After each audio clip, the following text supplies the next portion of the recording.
मुसलमानों अपने दिलों में झांको।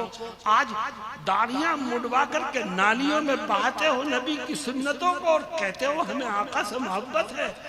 आज हमारी जिंदगियां नबी की सुन्नतों से खाली है, हमारा किरदार नबी की सुन्नतों से खाली, हमारे फंक्शंस और तकारीब में नबी की सुन्नतों को पैरों तले रौंदा जाता है। बताओ, जो नबी की सुन्नतों को रौंदे उसके दिल में नबी की मोहब्बत कैसे होगी? और जब दिलों में नबी की मोहब्बत नहीं होगी, आज हम आका का नाम लेते हैं, उनका कलेमा पढ़ते हैं, उनसे मोहब्बत का इजहार करते हैं, लेकिन हमारा हर काम जाहिरी पैमाने पर होता है और दिल हकीकी मोहब्बत से खाली है।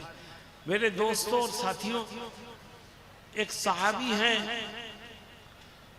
हजरत तलहा इब्नुल बरा रज़ियल्लाहु अन्हु, हजरत मोहम्मद मुस्तफ़ा सल्लल्लाहु अलैहि वसल्लम से मोहब्बत और अकीदत का यह हाल था कि जब नबी करीम सल्लल्लाहु अलैहि वसल्लम हिजरत करके मदीनतुल मुनव्वरा तशरीफ लाए तो आपका इस्तकबाल करने वालों में हजरत तलहा इब्नुल बरा रज़ियल्लाहु अन्हु भी शामिल थे।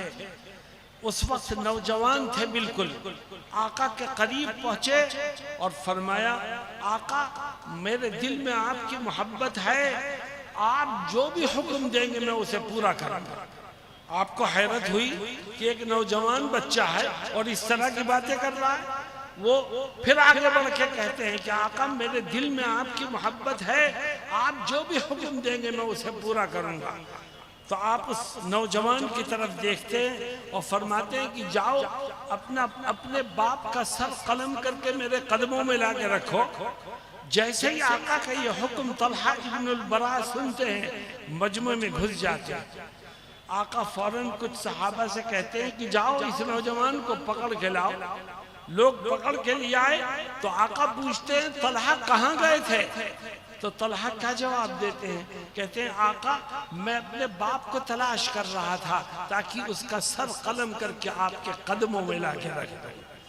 आका फरमाते हैं तलहा मुझे तुम्हारे बाप का सर नहीं चाहिए, मैं रिश्तों को जोड़ने के लिए आया हूं, मैं रिश्तों को तोड़ने के लिए नहीं आया। लेकिन तलहा तुम्हारी मोहब्बत का इम्तिहान था, तुम 101% इस इम्तिहान में कामयाब हो गए हो।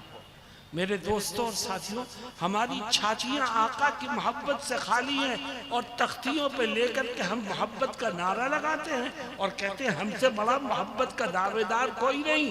हम अपने आप को भी धोखा देते हैं, अपने नबी को भी धोखा देते हैं, अपने खुदा को भी धोखा देते हैं। यही तलहा इब्नुल बरा रज़ियल्लाहु अन्हु बीमार हुए, नबी करीम सल्लल्लाहु अलैहि वसल्लम इनकी मिजाज पुरसी को तशरीफ ले गए।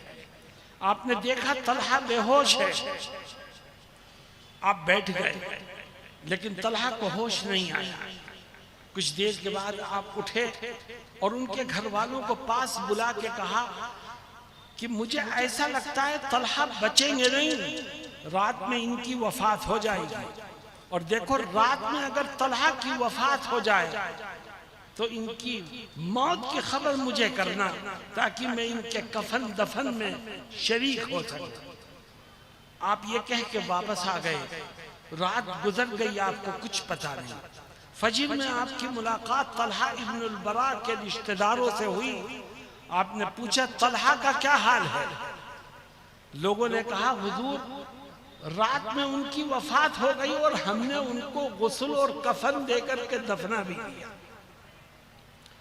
गुस्से से आपका चेहरा अनवर सुर्ख हो गया।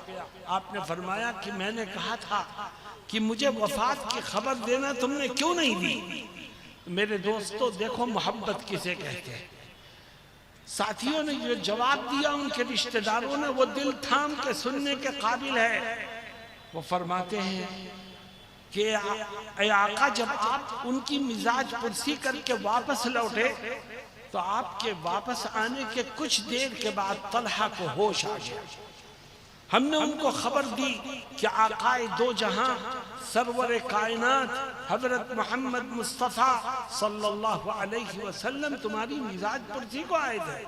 तलहा बहुत खुश हुए और फिर कहने लगे अपने रिश्तेदारों से कि देखो मुझे ऐसा लगता है कि मैं बचूंगा नहीं, रात में मेरी वफात हो जाएगी। और ए मेरे रिश्तेदारों, मेरी ये नसीहत है, मेरी ये वसीयत है कि अगर रात में मेरी वफात हो जाए तो मेरी मौत की खबर मेरे आका को मत करना, क्योंकि अगर तुम रात में मेरी मौत की खबर मेरे आका को करोगे तो उनकी नींद में खलल पड़ेगा, रात के अंधेरे में उन्हें यहाँ तक आने की जहमत गवारा करनी पड़ेगी, उन्हें परेशानियां उठानी पड़ेंगी, और मैं नहीं चाहता कि मेरी वजह से मेरे आका को कोई तकलीफ पहुंचे। मुसलमानों, अपने दिलों में झांको। आज दाढ़ियां मुड़वा करके नालियों में बहाते हो नबी की सुन्नतों को और कहते हो हमें आका से मोहब्बत है। आज हमारी जिंदगियां नबी की सुन्नतों से खाली है, हमारा किरदार नबी की सुन्नतों से खाली, हमारे फंक्शन और तकारीब में नबी की सुन्नतों को पैरों तले रौंदा जाता है। बताओ, जो नबी की सुन्नतों को रौंदे उसके दिल में नबी की मोहब्बत कैसे होगी? और जब दिलों में नबी की मोहब्बत नहीं होगी तो झूठे मुद्दई नबूवत में हम भी फंसेंगे और हमारी नस्लें भी उनके दामे फरेब में आएंगी, हम उनको बचाने में कामयाब नहीं हो सकते।